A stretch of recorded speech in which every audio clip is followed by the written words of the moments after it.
6 నెలలు గడిచిపోయాయి. ఎలా గడిచిపోయాయో తెలియదు కదా. 6 నెలలు కూడా ఎన్నో మరి నూతన సంవత్సరంలో మనం అడుగు పెడుతున్నప్పుడు ఈ ఇయర్ మనము ఒక ప్రణాళిక వేసుకొని ఇది చేద్దాం, ఈ అప్పులు తీర్చుకుందాం, లేకపోతే ఇది కొనుక్కుందాం, ఇట్లా చేద్దామని ఒక ప్రణాళిక కలిగి చాలా మంది నిర్ణయాలు తీసుకుంటారు. కానీ మరి ఒకవేళ అవి జరిగాయో జరగలేదో తెలియదు, కానీ మునుపటి వాటిని జ్ఞాపకం చేసుకోకండి, గతించిపోయిన వాటిని జ్ఞాపకం చేసుకోకండి, పూర్వకాలపు సంగతులు తలంచుకోకండి. అదే వాళ్ళు అన్యాయంగా నన్ను ఈ విధంగా అన్నారు, లేకపోతే అన్యాయంగా నేను అంటే ఇది పోగొట్టుకున్నాను, అటువంటిది మీరు ఏవి కూడా తలంచుకోకండి.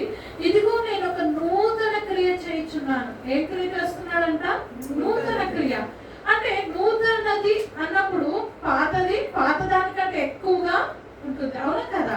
మరి పాత అంటే మునుపటి కంటే ఇంకా అధికమైన మేలులతో, మునుపటి వాటి కంటే అధికమైన ఆశీర్వాదాలతో దేవుడు నూతన క్రియ మన సంఘంలో ఉన్న ప్రతి ఒక్కరికి దేవుడు చేయబోతున్నాడు. హల్లెలూయా. ఇక్కడ ఇప్పుడే అది మొలచును, మీరు దాన్ని ఆలోచింపరా. అది ఇప్పుడే మొదలవుతుంది, మీరు దాన్ని ఆలోచింపరా. అది ఆలోచించకుండా మనకు వస్తున్న శోధనలు, శ్రమలు, వీటన్నిటిని మనం పక్కకు పెట్టి దేవుడు నీ కుటుంబంలో చేయబోతున్న నూతన క్రియ, లేకపోతే దేవుడు సంఘంలో చేయబోతున్న నూతన క్రియ గురించి మనము ఆలోచన కలిగి ఉందాము. నేను అరణ్యములో త్రోవ కలగ చేయించున్నాను. ఎక్కడ కలగ చేస్తున్నాడంటండి? అరణ్యంలో. మనం నడవగలుగుతామా? మనం వెళ్ళగలుగుతామా? ఒక చిన్న బాట, అంటే ఎవరైనా నడిచి చిన్న బాట, ఒక అడుగంత బాట ఉంటేనే అది నడవడం చాలా అంటే ఇబ్బంది అనిపిస్తుంది. ఇటు లోయ ఉందా, ఇటు ఏముందో తెలియదు, ఇబ్బందిగా ఉంటుంది. అటువంటి మరి అరణ్య అరణ్యంలో త్రోవను కలగ చేస్తానంటున్నాడు. అంటే ఇప్పటి వరకు మీరు వెళ్ళని ప్రదేశాలు కావచ్చు, ఇప్పటి వరకు మీరు వెళ్ళని అంటే బ్లెస్సింగ్స్ కావచ్చు, ఏదైనా పనులు కావచ్చు, అది మాతో కాదు, ఇది అరణ్యంలా ఉంది, ఇందులో నేను నడవగలుగుతానా, ఈ బిజినెస్ నేను చేయగలుగుతానా, ఈ జాబ్ నేను చేయగలుగుతానా, లేకపోతే నేను వాక్యం చెప్పగలుగుతానా, నేను పాటలు పాడగలుగుతానా, ఒకవేళ అటువంటి సంశయం ఉందో దేవుడు దానిలో నీకు త్రోవను కలగ చేస్తాను అంటున్నాడు. దేవుడే మనకు త్రోవ కలగ చేస్తే ఎలా ఉంటుంది? పగలు మేఘ స్తంభంగా, రాత్రి అగ్ని స్తంభంగా ఇశ్రాయేలును ముందుండి నడిచినట్టుగా దేవుడు మీకు కూడా తోడుగా ఉంటాడు. కాబట్టి ఈ మరి జూలై మాసంలో దేవుడు ఇస్తున్న వాగ్దానము, నేను మరి అదే విధంగా ఏమొచ్చినా అంటే ఎడారిలో నదులు ఎడారిలో నదులు, అది అసాధ్యమైంది కదా. ఎడారిలో ఇప్పుడు మనము ఒకవేళ దుబాయ్ అటు వెళ్ళినప్పుడు ఎడారిలో వాళ్ళు తవ్వుతే ఏమొస్తుంది? అక్కడ పెట్రోల్ వస్తుంది కదా, నూనె, ఆయిల్, పెట్రోల్ వస్తుంది. కానీ మరి ఎడారిలో నదులు కలుగజేస్తానంటున్నాడు దేవుడు. మేము అక్కడ వెళ్ళి చూసినప్పుడు దుబాయ్లో ఎక్కువ వారు సొంతంగా చేసిన బీచ్లు ఎక్కువ ఉన్నాయి. అక్కడ బీచ్లు లేవు, వారు క్రియేట్ చేసుకున్న బీచ్లు ఎక్కువ ఉన్నాయి కదా. మరి కానీ దేవుడు ఏమంటున్నాడు అంటే ఎడారిలో నదులను కలగ చేస్తాను. ఇది మీరు నమ్ముతారా? నమ్మిన వారు ఒకసారి హల్లెలూయా చెప్పాలి. హల్లెలూయా.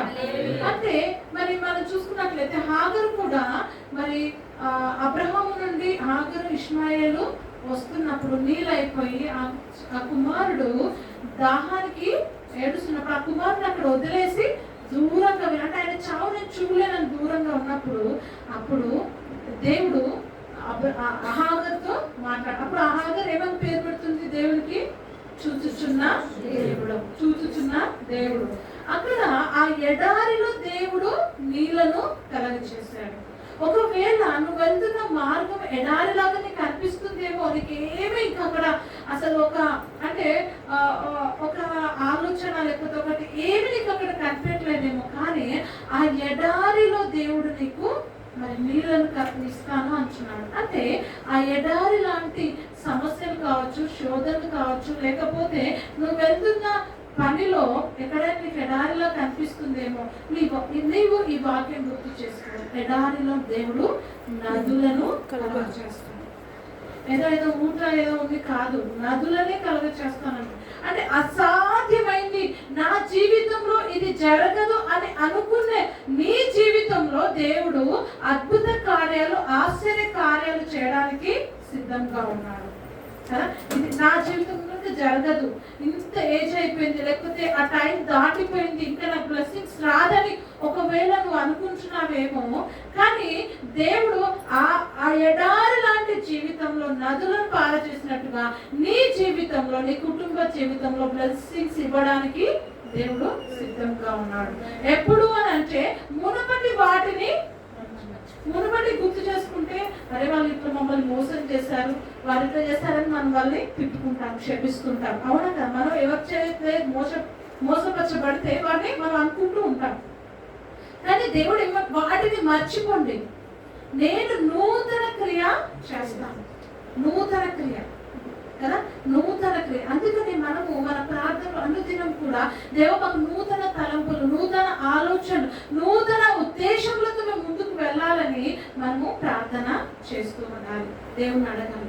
కాబట్టి ఈ జూలై మాసంలో దేవుడు మీ జీవితంలో ఒక నూతన క్రియ జరిగించును గాక. మరి అరణ్యంలో త్రోవను కలగ చేస్తానన్న దేవుడు మీ జీవితంలో కూడా అటువంటి మార్గం కలగ చేయను గాక. ఎడారిలో నదులను పారజేస్తానని సెలవిచ్చిన దేవుడు మీ జీవితంలో కూడా అటువంటి మరి నదుల లాంటి ఆత్మీయ స్థితి, మరి ఆత్మీయంగా మనం ఇంకా బలపరచబడాలి, ఆత్మీయంగా ఇంకా ఎదగాలి. ఎప్పుడైతే మనం ఆత్మీయంగా ఎదుగుతామో శరీరకంగా అన్ని విషయంలో మనం సౌఖ్యంగా ఉంటాం కదా. మన వాక్యం ఎప్పుడు చూసుకుంటాం, ప్రియుడా నీ ఆత్మ వర్ధిల్లుచున్న ప్రకారం, నీ ఆత్మ ఏ విధంగా అయితే వర్ధిల్లుతుందో అన్ని విషయాల్లో నువ్వు వర్ధిల్లుతాం. కాబట్టి మరి ఇవన్నీ మనం పొందుకోవాలి అని అంటే మొదట మనం దేవునితో సహవాసం కలిగి ఉండాలి. దేవునితో మరి ఎప్పుడైతే అన్యుల సహవాసం కలిగి ఉంటావో దేవుడు మరి అరణ్యంలో త్రోవను కలగ చేస్తాడు, మరి ఎడారిలో నదులను పార చేస్తాడు. నీ జీవితంలో, నీ కుటుంబ జీవితంలో ఒక నూతన క్రియను దేవుడు చేస్తాడు. దేవుడి మాటలు దీవించుగాక. అందరం కూడా లేచి నిలబడి హృదయపూర్వకంగా దేవుని ఆరాధన చేద్దాం.